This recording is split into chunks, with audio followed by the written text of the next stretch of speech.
We have shifted a little bit from 2009. We saw Greg Long get a perfect 100 for a big late drop, but then get exploded on and didn't ride in front of the whitewash. It looks like the judges really, really want to see you ride in front of that whitewash and make it all the way to the middle of the day to get those big scores.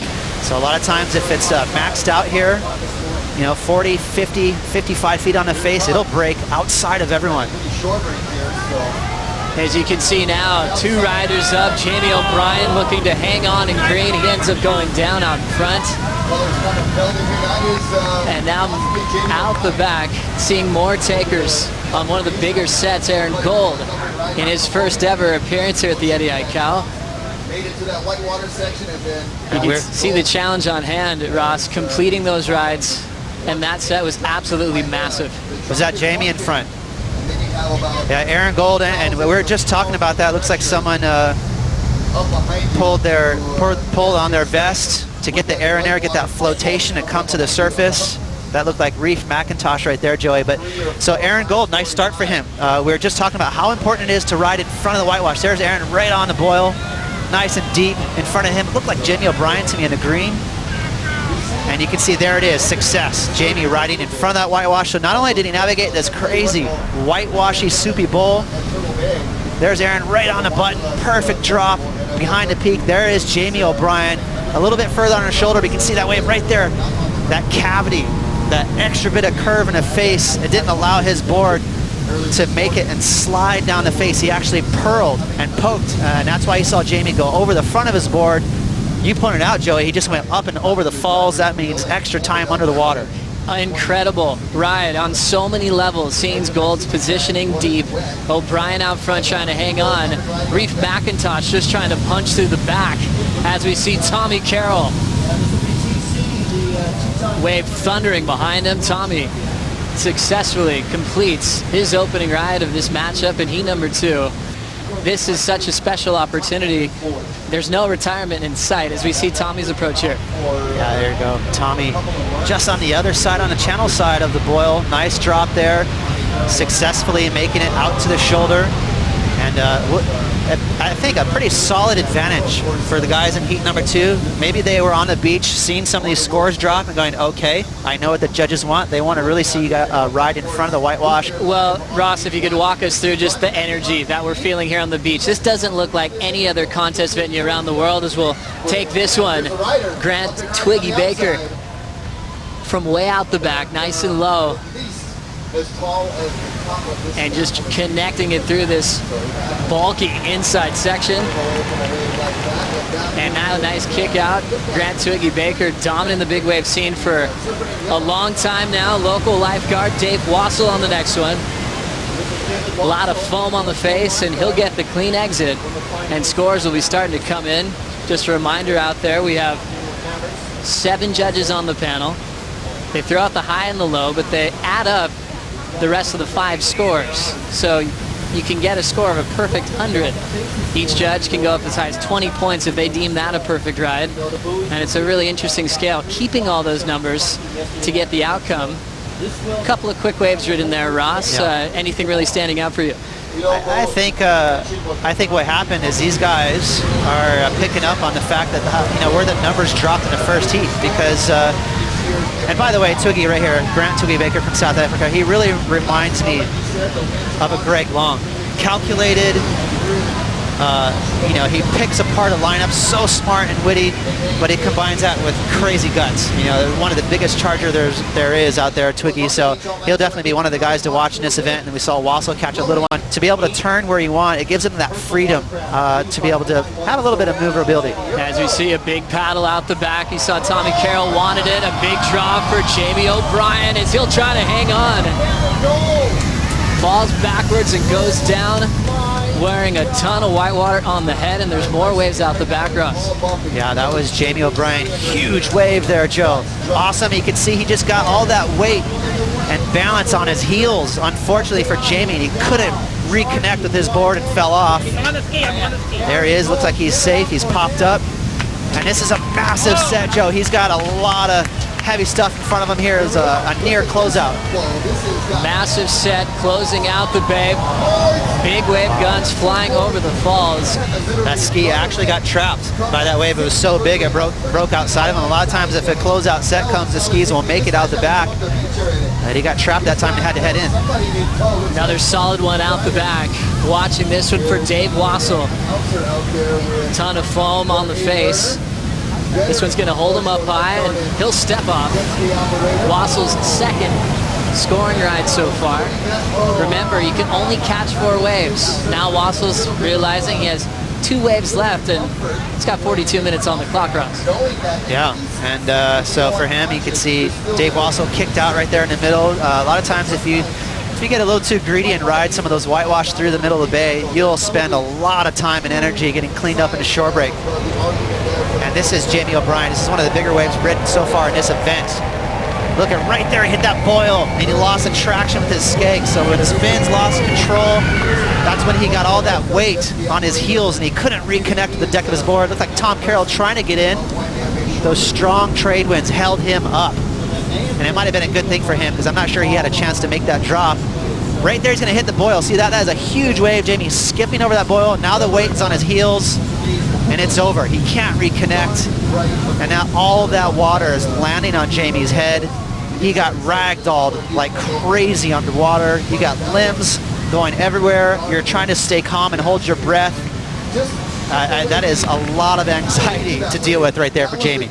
And it also enables him to, I think, stay interested. And, you know, because after all, you know, everyone's a professional surfer in their own way. Jamie's very unique, the career that he's cut for himself. But make no mistakes about it, guys like Jamie, guys like John, they're so good at pipe. And if you think about pipeline, it's all about that crazy inverted technical drop. Ross, you popped the cork today, literally, on the start of the event. And you said the intensity was at a high level right when you left the beach. Can you talk us through? Wow, there goes another one. This is turning out to be a historic day already. But walk us through, right from the minute you got in the water to that first wave. Well, I had trouble getting out in the shore break first. I mean, lucky for the skis, I'd probably still be in there. Yeah, I mean, there's just closeout after closeout now. Even just to be invited from a different region was such a big statement, as we'll get caught up with the replays here, Russ. Wow, Twiggy getting a just full-blown cannonball there behind Kelly Slater. And there's Kelly making it in front of that wave. So here's the thing that's really funny, just to touch on real quick about Kelly. You know how competitive he is. He just lives, eats, breathes fire to win. That's all that makes Kelly tick, is to win. He is so smart, and he's been talking about it for days on how to win the Eddie Aikau. And he knows how to just take off right in that perfect spot where you're going to successfully make a heavy drop to get those big points, but ride out of it. And the judges have definitely been made it clear that they want to see you ride in front of that whitewash today. So that's, you know, typical Kelly right there. Cognitive approach to Waimea today. He's going to have a lot of success.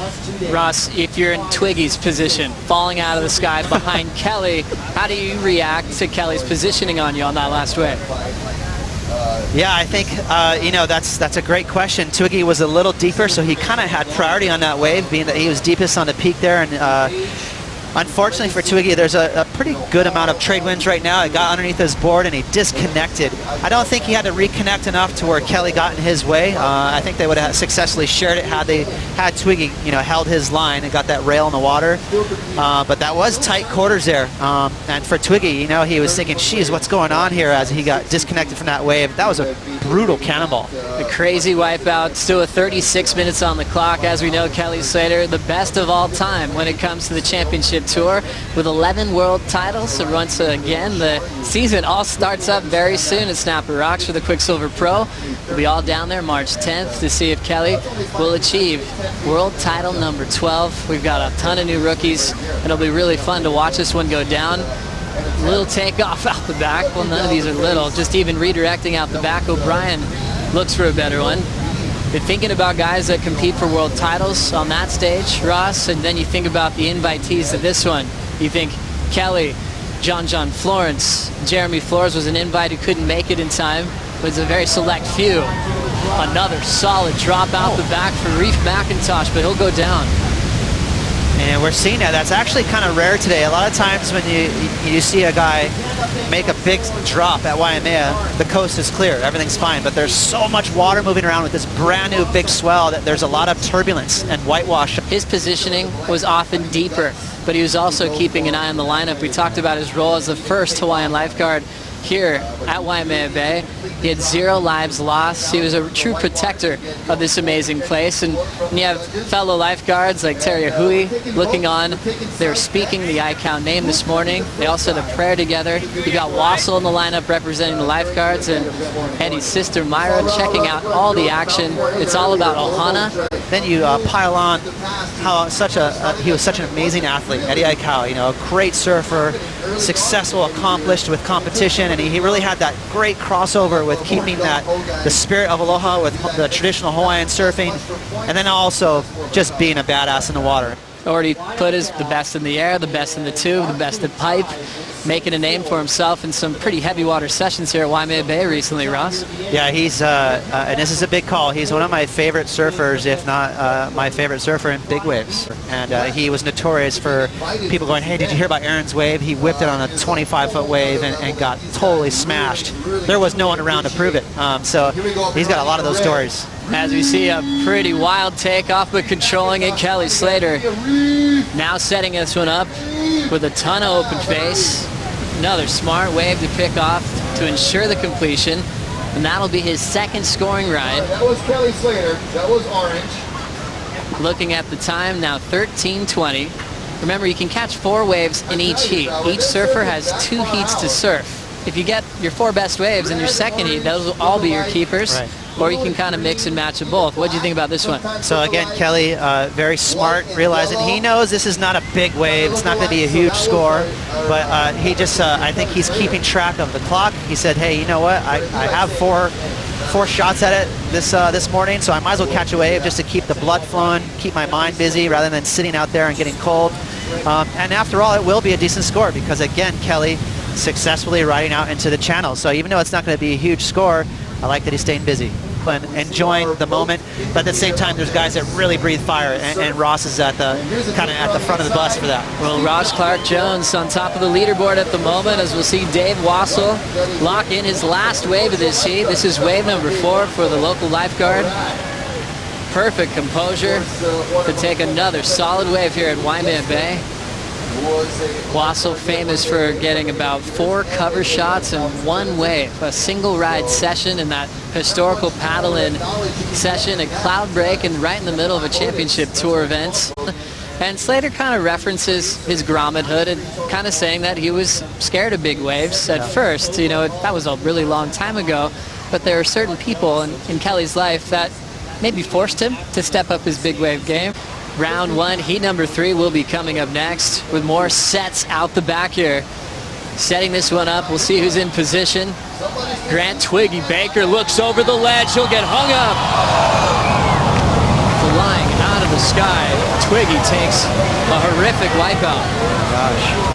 As more sets are setting up on the boil, for those of you watching on CBS Sports Network, check this out. An absolute bomb out the back through the mist. We've got McIntosh kicking out. Still deep on this one, Jamie O'Brien laying low to hang on. This is one of the most special events there is in sports. And you can see right there Twiggy taking a big breath in the channel. That was a huge wipeout. Now setting this one up, perfect positioning and control from Aaron Gold. Way before 37, as this one's got a ton of foam on the face, a lot of power.